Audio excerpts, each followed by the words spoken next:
I'll bet you're wondering, what's going on? Well, to find out what's going on, you need to listen to the Sue Ellen Sanders Show.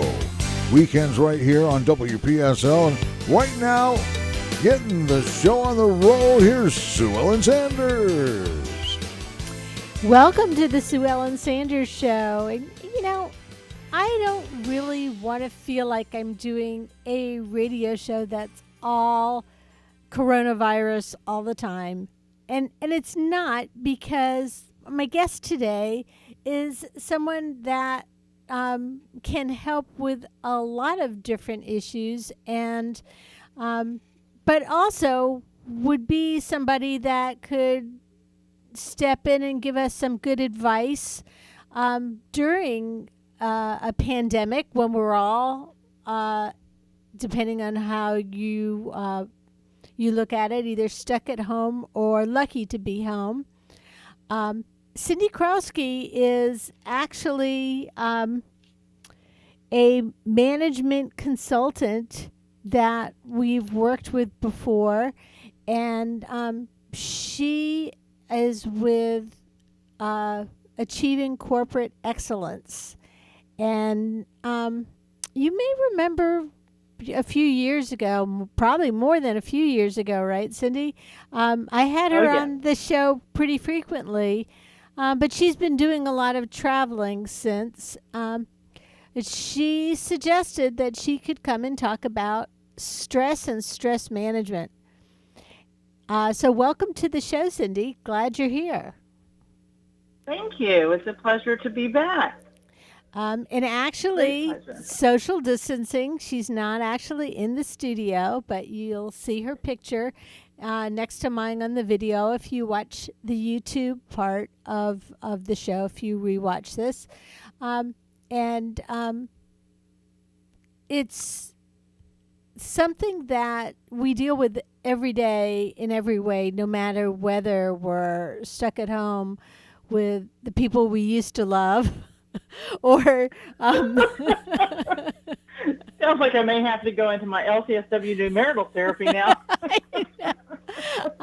So Cindy, let's talk a little bit about what brings you to the expertise of talking about stress and stress management. Okay. Part of what brings me is I am a licensed clinical social worker. That is one of my backgrounds, and I hold not only that degree, but I hold credentials in compassion fatigue. I hold credentials as an instructor in international critical incident stress debriefing for groups. I'm a clinical director for a crisis response team in the Treasure Coast, where we work with the first responders, whether they be at the hospitals, whether they be the 911 dispatch, sheriff, or police in our area. My other specializations as an LCSW is workplace violence, natural disasters, and weapons of mass destruction. So just all lightweight stuff in the clinical background. It is, and now that you mention you're being part of the task force, I remember that the very last time that I had you on the radio show, you were talking about working on the task force for emergency response. At that time, did you ever think that one of the possibilities of what we might have to deal with would be something like a pandemic? We would mention it in our meetings about a pandemic, but not on the scale that we are certainly looking at. So what we really felt was going to happen, because I was working with the Florida crisis response team, is that there was going to be something more natural, not that the pandemic doesn't have natural causes as well, but we were thinking more along the lines of a massive hurricane that was going to create the stress for the entire state versus the pandemic. We talked about domestic terrorism. We talked about a lot of different things, but we had not done the pandemic scenarios. And look, here we are. And here we are. Yeah. Yes, here we are. So basically, and I say we, like I'm the frog in your pocket. We're inventing the response as we go along, because in our lifetime we've not dealt with this type of situation. No, not on this massive scale. We certainly have not. When I say massive, not only, I'm referring just to worldwide. Most people alive today have not ever not only encountered it, they've only encountered the side effects from how it may have impacted different family members, distant family members for so many. Well, and it's true because, for example, my friend that I had a Zoom cocktail with the other night, she was talking about she's got one adult daughter who is in New York City and another adult daughter who is in San Francisco. And so part of the stress that she's dealing with is, no, she doesn't have young children under her feet, but similar to myself, she would feel better if her adult children were actually home under the same roof where she or I or any of us in that age group with adult children can really keep our eyes on family members, because things are happening that we have no control over, and we have no control over them. That's true, and it's all that part of part of what we'll talk about today is that feeling of being disempowered and that lack of control over certain things. You mentioned that I'm virtual, and actually part of my reason for being virtual still through this week is I don't have family on the Treasure Coast. My family is all on the Gulf side of Florida. And so when many of these things started happening and I realized I would not be doing the traveling that had been on the calendars, I reached out and said, I think I'm going to head over that direction for multiple reasons. If anything should occur, I can be closer to family if I should need it. If they should need me, I can be closer without driving 2.5 to 3 hours to get to them. So just created a new home base. And just as your friend, made my family at least feel a little bit better that not that we're seeing each other, but that we could reach out and see each other if we absolutely needed to, if somebody was in need, because there's a couple of us that live alone. And while we're respecting that, it still is easier to know that if care was needed or food was needed, they wouldn't have to be reaching out to friends. They could actually have family that could provide some support. And so I can only imagine for your friend the long stretched arms that she would like to have, yes, both going to New York and California. Exactly. And I've got a daughter in the D.C. area, and she is quarantined, working from home with her 2 roommates. And she has her dog with her, which is an awesome thing. And one of the things that we'll talk about in just a few minutes of ways to cope through animals, and a lot of animals who are perhaps looking to be fostered throughout the quarantine. But anyhow, so she has her dog with her, and she had to take the dog to the vet the other day, and it was not business as usual. She calls when she gets there, and they come out and get the dog from you and take the dog in. And Lucy, they didn't realize that there was a cause for concern, but part of what they did when they brought the dog in is they weighed her, and she's lost 6 pounds, which is about 1/5 of her body weight, which wasn't obvious because she's a 6-year-old dog and she's always been very long and lean. And my daughter called me and she said, I don't know why Lucy just is not food motivated and she hasn't eaten. But I didn't realize she was losing weight. And I pointed out that my daughter, feeling cooped up in quarantine, had been taking on the weekends 2.5-hour walks with the dog. She's burning calories. And she's getting exercise. Yes. So, is it possible? Yes, that the dog, after being walked 20 times a day and then for 2.5 hours on a Saturday and Sunday, is losing weight? Yes. So, but anyhow, I digress, which I usually do. So let's start at the beginning and talk about businesses, talk about loneliness, talk about people working from home, and the stress of people who are home and not working. Right, right. There's a great deal of that going on as well. Yes. So I think that, first we'll talk about those people who, as you said, and I like the way that we put it sometimes, some people are still fortunate enough that they're able to work. And I think that, there's many things I always hope come from a situation that, while at first glance can be horrible, a pandemic is certainly not something people want to say, I got to experience that during my lifetime.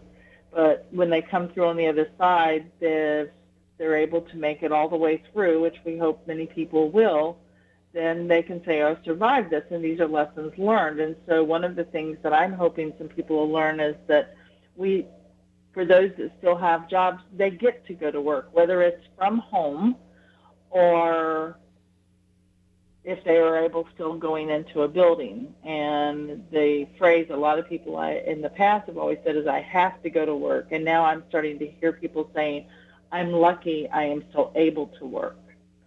And just that mindset is something that perhaps will shift. I'm sure it will fade in generations, as it typically does, but hopeful that it will at least start some appreciation for those people when they are able to go to work, whether it's from the comfort of their home or from a building. And if I may just say, I was working with a client last night, and they were talking about some of the challenges that they were facing, because I said, how are you doing with some of the virtual meetings? And they said, well, we really didn't think about the fact that we needed to remind people to be dressed and ready for the meeting until we had to remind people to be dressed and ready for the meeting.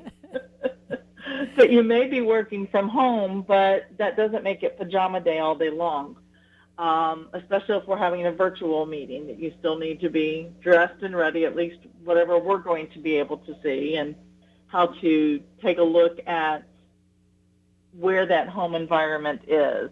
And certainly for those of us, yes, those of us who are able to work from home, and I'm going sometimes into the office, but most of us in the office are working from home, and we do have Zoom meetings and use other types of go-to meeting and some of the other things. And I would say one of the steep learning curves was for people who weren't used to those type of meetings, not just in how they dressed, but the mute button, the mute button on the phone and on your computer.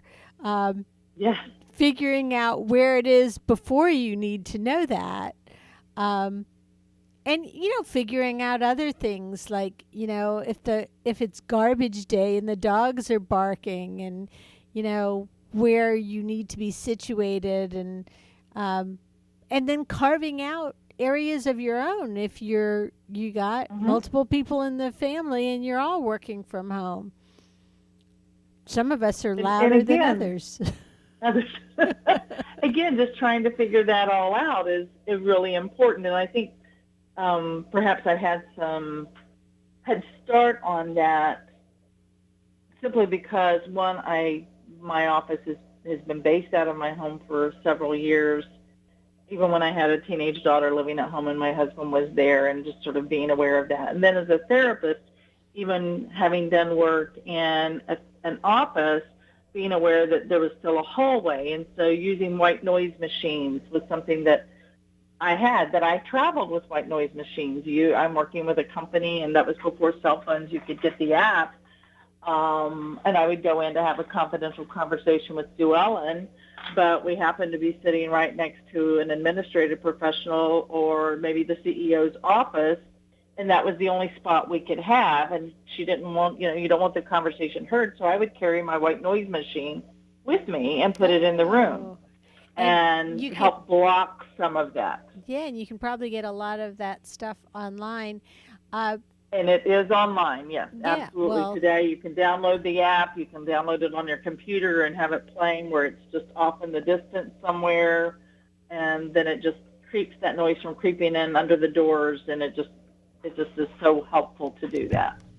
so I keep pulling you off on tangents, and I apologize for that because you and I had. It's been a while since we talked, and there's been a lot of changes in both of our lives. But one thing that's consistent is that you're somebody that I can go to for advice, and everybody has a different set of challenges to deal with in a situation like this, and I think one of the biggest things is that we have to realize that someone's challenges next door may not be the same as your challenges are, and you may have a different way of coping. Very true. There's 7.5 billion people in the world, and all of us have our own unique ways of addressing stress, of coping. I know at one point in your life, and I believe probably still currently, you were a runner. Mm-hmm. Is that correct? I am. And I had never run. That was not a coping mechanism of mine at the time that you and I spent time together, and somewhere or another something blew in my direction, and I thought, I'll do a half marathon. And that was my first run out the gate, was a half marathon. Wow. Nothing like starting now people big. That's what they said. And I said, well, I just figured it sounded like it was a good number. I just go do that. And again, that's one of those weird things when you're talking about coping mechanisms. Mine was, well, geez, the 5K doesn't sound like it's going to take near long enough. And the other, I'm not even sure that I'm interested in that. And so maybe the other is better for me. Maybe I wasn't quite up to the marathon. That did seem like a big chunk to bite off. But the half marathon seemed pretty reasonable, and so I bit it off, and I ran a half marathon. And then I tried the 5Ks, and I do find those are okay. But, man, they're just like, boom, you're done. Yeah. Well, to me, and it depends on what you're looking at. To me, I like the half marathon distance because I felt like it challenged me and made me push myself, and I felt like there was more of a level competitive field for me as a woman and as a woman who was getting older on covering longer distances, because that body fat's got to come in handy when you're running extra miles. That's what I'm telling myself. Yeah, that's it. I think so. But yeah, no. So we're kind of like backdooring it into one of the biggest stress relievers there are. And you don't have to be a runner. You may not want to be a runner. You may not even think about it. But exercise, even if you're just getting up and doing downward dog and yoga in your house in the morning, or just walking the dog, not 20 times a day, but right, but lots, could be something that triggers feeling good. Yes, because we need to get those endorphins moving in our body. So one of the things, as we were saying, was that the coping mechanisms for people can be different. I'm not a meditation person. I need a lot more movement than that. I enjoy the peace and quiet, which is why I generally run alone. When I've done 5Ks and half marathons, that's like, half marathon was the first time I ran with more than one person. And I was like, wow, there's just a lot of people here. But I was used to always being in my zone. And so my coping mechanism is, what do I do to get my quiet time and to just be spending time either in my head with an audiobook or with either some training material. But, that's my coping mechanism. Other people, their coping mechanism, which they're struggling with right now, is they don't have that social connection. And one of the things that we're talking about as well is you also need that outdoor time. You not only need an exercise, but you need something. And it could be checking the mail. That may be your routine of the day to go out. But doing something that brings you into the sunlight and into the open air where you can just sort of breathe differently for a few minutes, some good cleansing breaths while you're outside.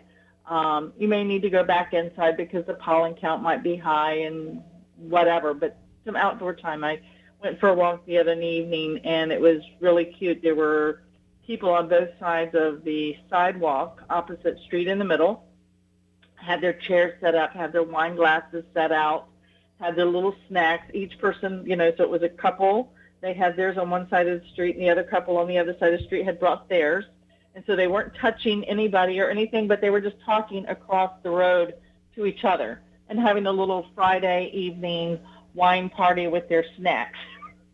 But they were doing that outside, and they were socializing because you could tell that that was something that they might need to fulfill.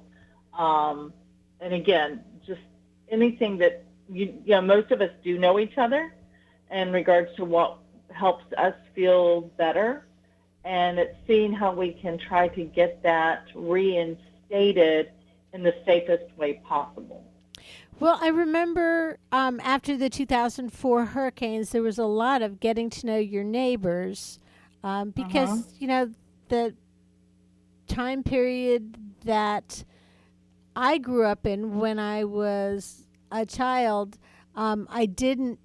I knew my neighbors, and we all played together in the backyard. And, when you went trick-or-treating, you knew whose everybody's house was. And in today's world, you don't. But after the 2004 hurricanes, I think, people were bringing stuff over on the grill and getting together. And it was a beginning. And the same thing after 9/11.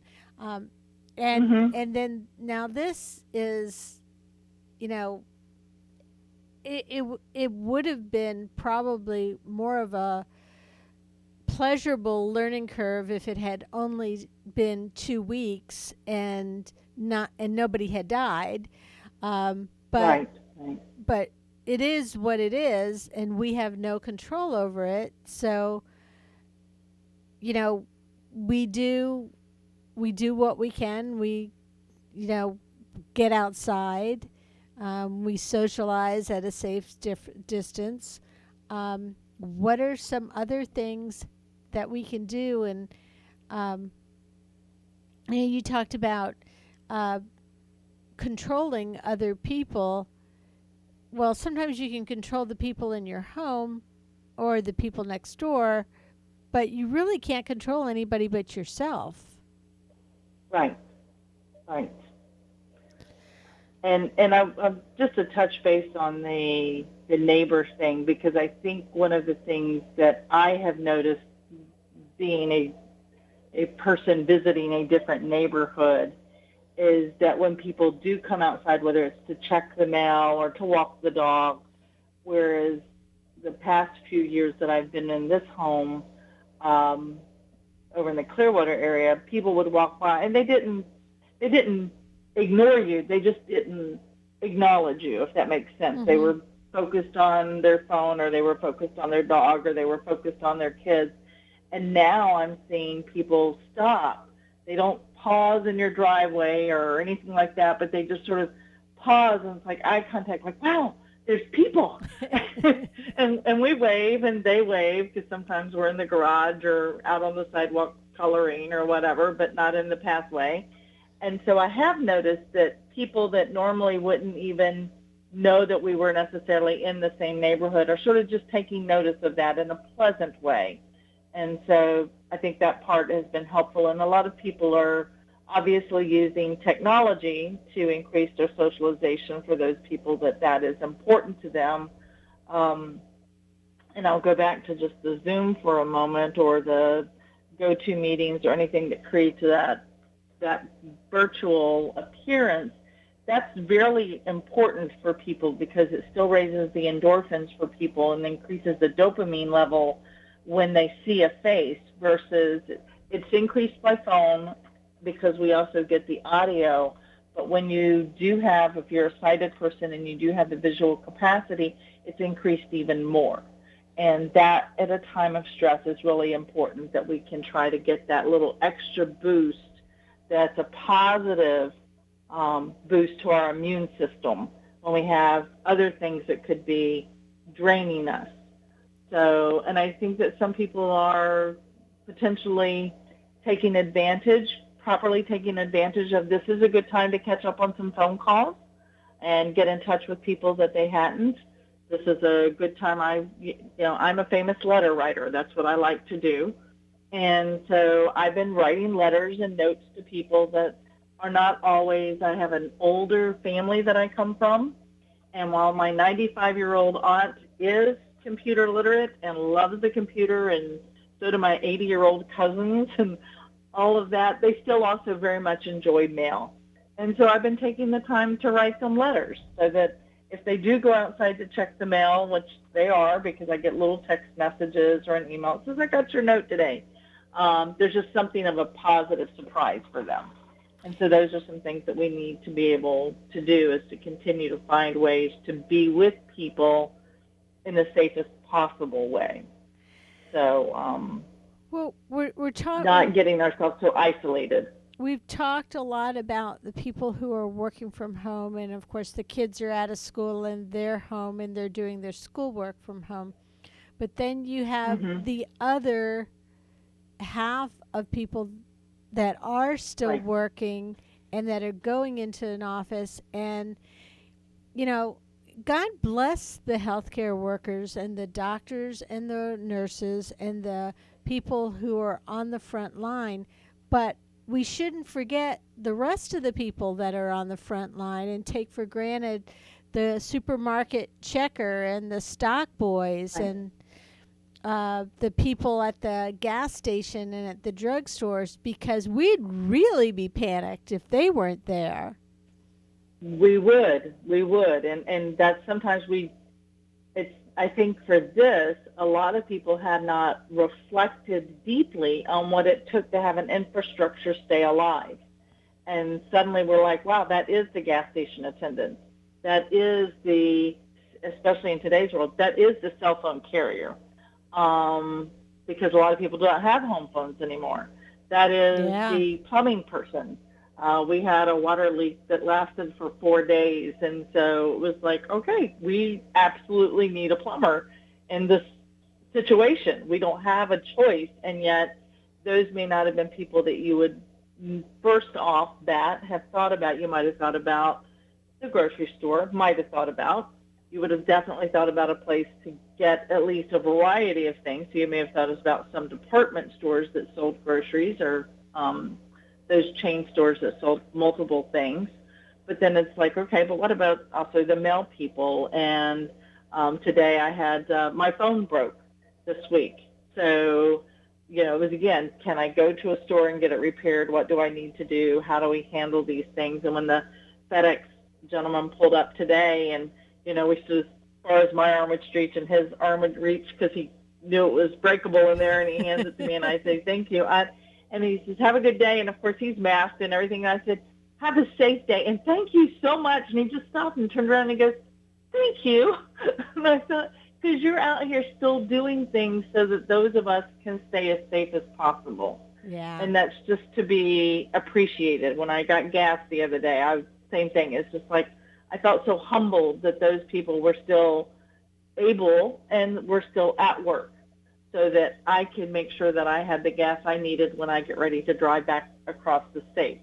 And that, you could feel safe with those things. That's really how I feel about the grocery store workers too, because because food, whether you're eating carbohydrates or you're eating healthy food, it's a comfort mechanism. And and knowing that you have access to it makes a difference. So I've been trying to say the same thing to the grocery store checker when I check out. Mhm. And I think showing that appreciation is important, but it also makes me feel like I did something little that made a difference. One of the things I wanted to ask you about was, and one of the things where we've been asked not to gather in groups of more than 10, and of course, churches are part of uh, the type of thing that we might have in the past been gathering, even if we didn't go every week. That was Mhm. might have been part of our makeup or what we were doing, or just the idea of having faith um, can make a difference between your day-to-day feelings of how life is going to treat you tomorrow. Yes. So, Yes. how is that something that we can address, whether we're home or whether we're out of a job and home, or whether we're still going in because we're a frontline essential worker? I think that, each person sort of hopefully is starting to find their way in part of that, whether it's that they're still having their, for some groups, they do prayer meetings and they're still doing those, but they're doing them now with the use of social media, and they're understanding to create some parameters or rules in regards to how to click it, which means they're raising their hand on the screen so that somebody knows the next person to talk. But if they, one of the things that's important is if you had already had that in your life before this occurred, it's real important to make sure you continue it in your life. So if your service is being offered online, or if your service is being offered where you can stream it through, or listening to it through your phone, and if you don't know how, can you call someone that can walk you through the process? I think probably the most challenging would be for some of the people who are not familiar with how to use the technology and can feel very much alone in this circumstance if they don't have a resource nearby to do that. But a lot of people are at least attempting to do, instead of they used to get together for the breakfast, they're now getting together as you did with your friend virtually, and having a breakfast cup of coffee together, and still trying to address that.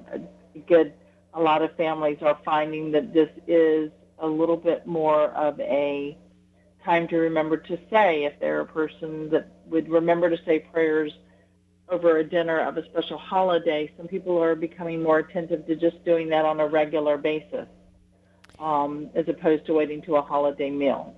Well, And no matter go the ahead. God that you believe in or what you Right. believe in, believing in something is a good thing. And Mm-hmm. um, one of the things that I know that you've started is a prayer tree. I have. I'll have to send you a picture to see if we can have the prayer tree posted on the YouTube. Great. Um, I'm going to say it's because it's a tree. So if I can share a little bit about how that sort of came to be, for anyone that's familiar with Star Wars, they had a wishing tree. And I have a 5-year-old grandson who had noted that when he got to Galaxy's Edge that there was going to be a wishing tree and he wanted to find it. Now, he has also never seen a Star Wars movie, but he's a Star Wars fan. Mm-hmm. So how he learned some of these things, we're like, I don't know, because you don't watch TV, so I don't know how you know all this. But he said, when I came over, he says, I really miss going. They go to church on a regular basis, and they do several things with their church family. And he said, I miss that. And I said, well, maybe what we can start is that we can go out and we can do something like they did on Galaxy's Edge. They had the wishing tree, to which my daughter very promptly said, and it should be a prayer tree. And I said, it can be whatever people that are part of this family are comfortable with. Mm-hmm. And so we had some ribbons in the house, and we took them out to the tree, and we will tie a ribbon. Each person gets to pick the color of ribbon, because we've now ordered more colors. So the tree is getting very colorful. And we pick the color of ribbon, and then the children, because they're 3 and 5, usually ask an adult to tie it on for them to make sure it'll stay. And then we tie it, and at which point they say their prayers. And their prayers have been just so spot on and so sincere, because they don't understand the full gamut of everything that's happening, but it's usually for the health of the people they love and the health of the people they don't know, and to keep everybody safe, because they know that that's what our mission to support them is, to do that. And then quite often their prayer tree is there just to say thanks, that they give thanks for the day that they've had, and they give thanks for the fact that they can look out their windows, because the prayer tree is in the backyard, and so they can both look out their windows and see it. And we had some severe rain, and unfortunately the mosquitoes came out. I wondered how it was handling the rain. Yes. How are the ribbons? Doing great. Yeah. The ribbons are doing fantastic. They really are. But we're not letting the kids in the backyard because of the mosquitoes. Oh, okay. But because they can see it through their window, we raise the window, and then they just talk to us through the screen and tell us where they would like us to put. They get to pick out where they want the ribbon to go. And, put my ribbon up high, or put it low, or put it next to the princess ribbon, or whatever it is that they want to ask. And so we hang the ribbon, and there's usually an adult in the house with them. And then they still, after we've tied it, they say their prayer. So we're still continuing it, even on the days when they can't be in the yard area where the tree is. We're still saying that. And I just, in the last 3 weeks, I've lost a very dear friend, natural causes, but no service. And life my brother's best and friend, death and COVID is weird too. Right. His best friend's mother just had a heart attack and died, and it was a virtual service. And I have a sister-in-law whose sister is on life support and will probably pass by the end of this week, and no one with her. And again, none of this because of pandemic. These are all just other part of life happening. And so the prayer tree for me has been a little bit peaceful, because I can go out and physically do something with my thoughts and my prayers and put it on the tree and just have that moment. And so that's been very powerful for our family to do that. Plus, it's very colorful. Well, I sent Cliff so the kids have enjoyed it. A copy of the prayer tree. I found a picture on your site, so I sent him that. And I too, I lost my mom a couple weeks, not even 2 weeks ago, but she was 90, and she had passed quietly of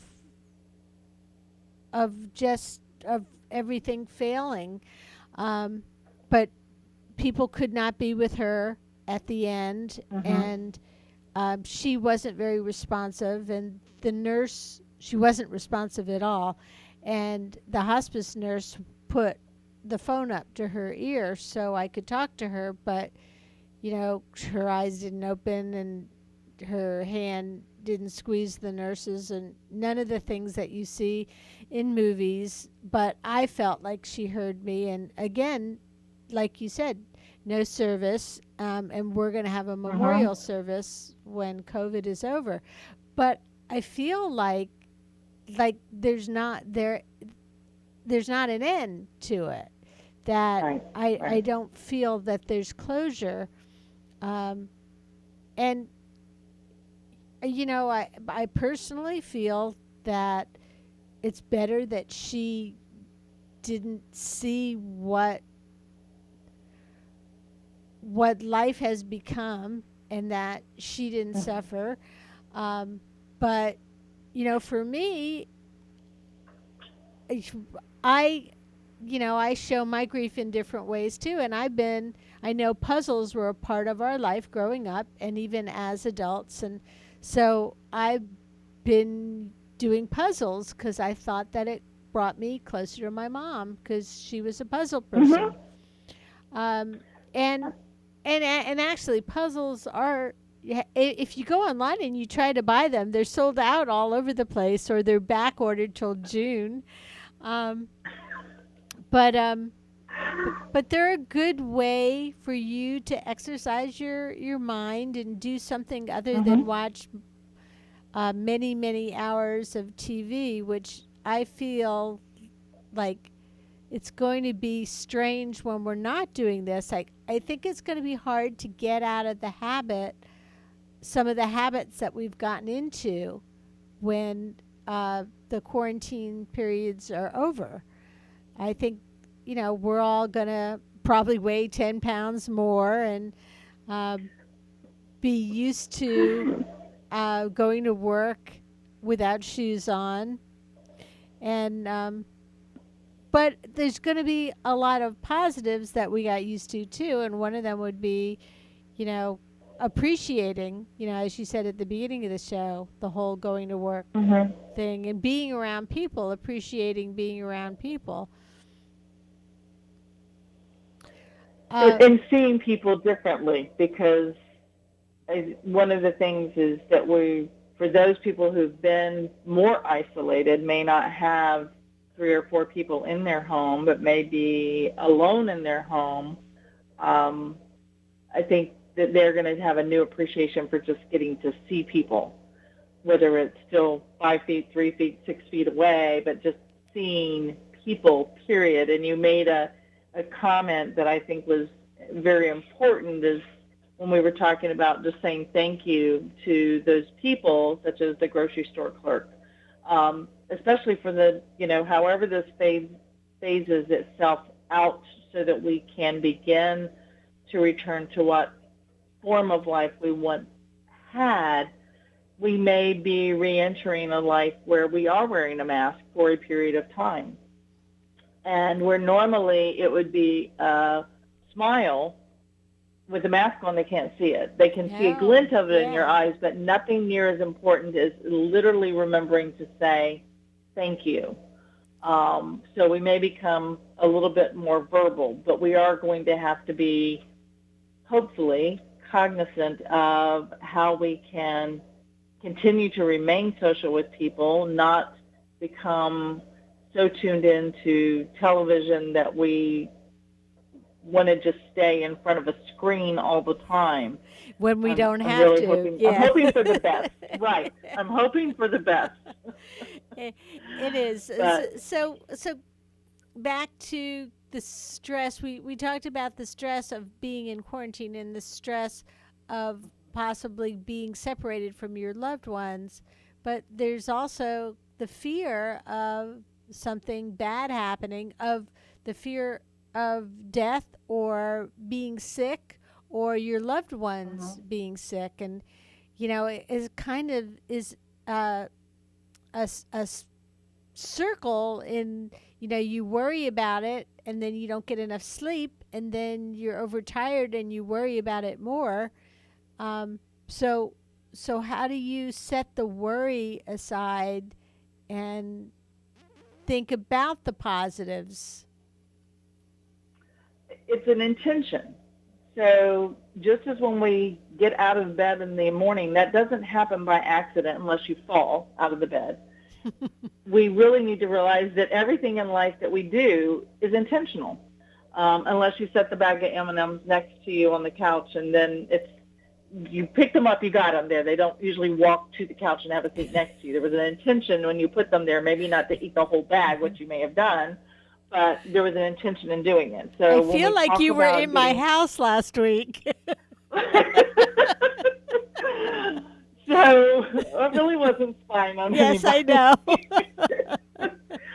But it has to be just as intentional to change that thought process to a positive thought process, because it's very easy to get locked into the fear mode. And fear is just a breeding ground that suppresses our immune system. It then activates depression. It activates hopelessness. It makes us vulnerable to stress. It just gets the anxiety wheel circling. and that's where our mind can stay. And we, just as we are intentional about getting out of bed, we have to be intentional about getting out of that space, to actively make a choice to say, I'm not going to go into fear mode.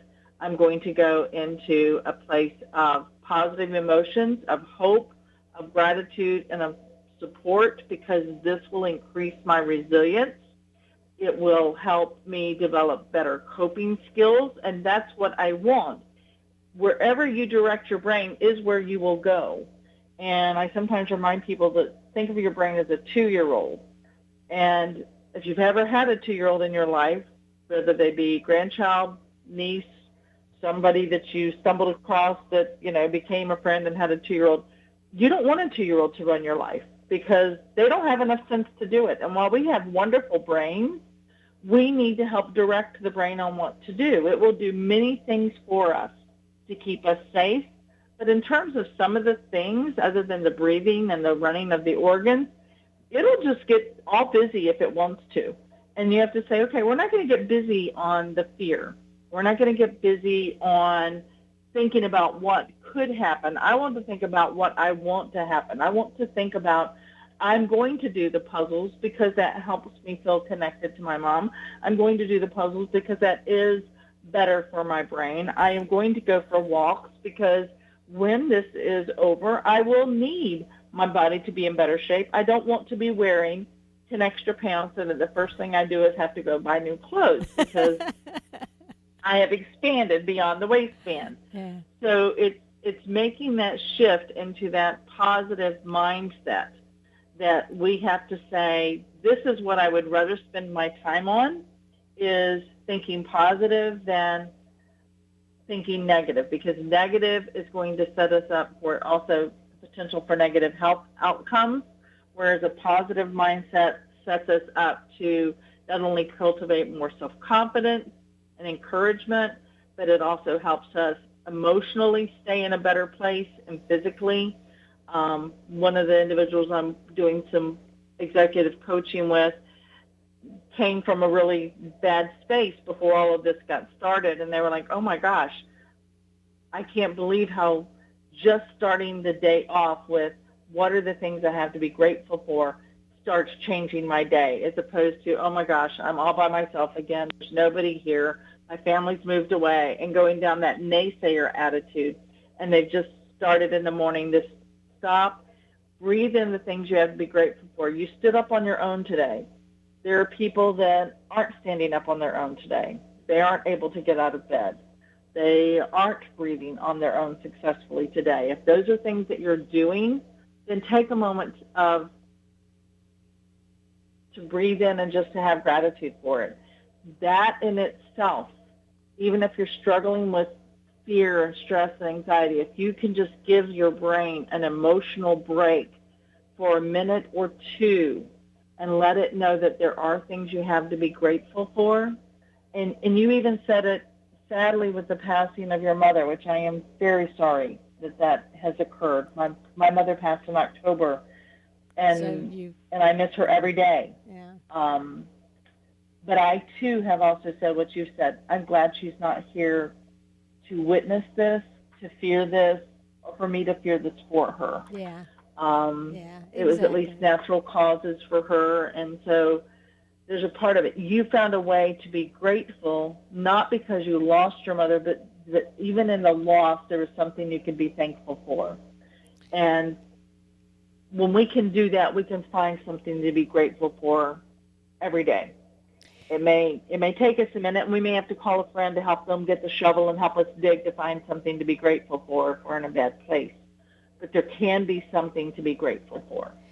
And so that's really important, because that helps us keep fear subsided, because most things that we worry about don't truly come to fruition.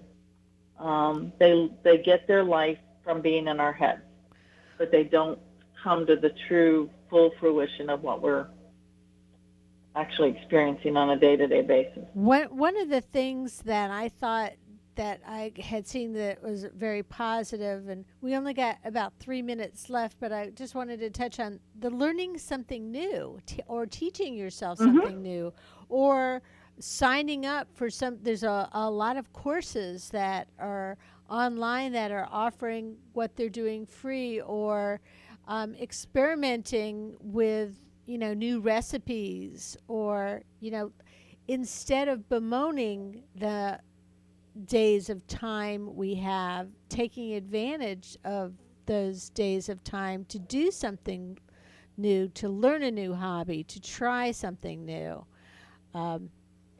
And that makes me feel positive too when I see other people doing that and sharing. And when I do it. Yes. But just taking that time, because part of what happens is that when you're in fear, you don't grow, and usually unless we are willing to get out of fear, we don't get into that learning and growth curve. And so it's saying, wait a minute, I can stay here and just be the same person I am 5 days from now or 10 days from now, or I can make a better version of me. That better version could be, I know 2 new recipes that don't have 500 pounds of sugar in them. Nothing against sugar, but, maybe you don't need that. It could be that I'm going to learn to walk not only to my mailbox, but my neighbor's mailbox, okay? Maybe I'm going to start learning a new language. Maybe I'm going to start doing some ancestry research. That's start creating that genealogy that you want to do. Yeah. Because those are time-consuming things that when you get into them, you need to be able to say, I've got a good hour solid to do that. Sewing. There's people now that are saying, I used to sort of play with sewing, but now I'm enjoying it because I actually have some time. I can sit down, put the sewing machine up, doing a puzzle, whether it's a jigsaw puzzle or whether it's a crossword puzzle, just embracing that opportunity to do that. And by doing some of those activities, one thing that we also do is we're turning off technology. Minus the research, we're turning off some technology, and our brain also needs that. It needs a little bit of the downtime from the news, a little bit of separation from just being inundated with too much information. So anything that you can do to grow yourself is important. And Cindy Krosky has been my guest, and we've been talking about dealing with stress and all the different types of stress that surround us in an everyday world and also in a COVID-19 world. Cindy, I appreciate you taking the time to be here with me virtually, and hope to see my you pleasure. again, Thank you. Down the road in the studio. Have a great day. WPSL Port St. Lucie. Thank you.